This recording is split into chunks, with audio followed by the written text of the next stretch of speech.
Hello மக்களே, எப்படி இருக்கீங்க? நல்லா இருக்கீங்களா? அப்போ இன்னைக்கு ஒரு சூப்பரான தயிர் சாதமும் உருளைக்கிழங்கு ஃப்ரையும் எப்படி பண்ணுறதுன்னு பார்க்கலாமா? நல்ல சூடாக சாப்பாடு எடுத்து அதில் பட்டர் போட்டுக்கோங்க.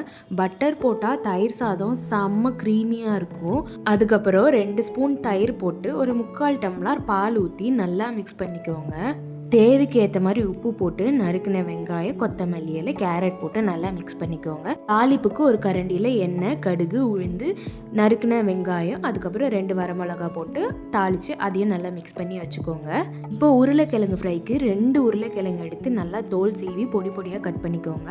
உருளைக்கிழங்கு ஃப்ரைக்கு தேங்காய் எண்ணெய் நல்லாயிருக்கும். தேங்காய் எண்ணெய் போட்டு கடுகு, கருவேப்பிலை, நம்ம நறுக்கி வச்சுருக்க உருளைக்கிழங்கு போட்டு தேவையான அளவு உப்பு போட்டு கொஞ்சமாக மஞ்சள் பொடி போட்டு உங்களுக்கு தேவைன்னா மிளகா பொடி போட்டுக்கோங்க. பாத்திரத்தில் ஒட்டவே ஒட்டாது. இந்த மாதிரி தயிர் சாதம் பண்ணிங்கன்னா காலையில் பண்ணால் கூட சாயங்காலம் வரை புளிச்சு போகாமல் அப்படியே இருக்கும்.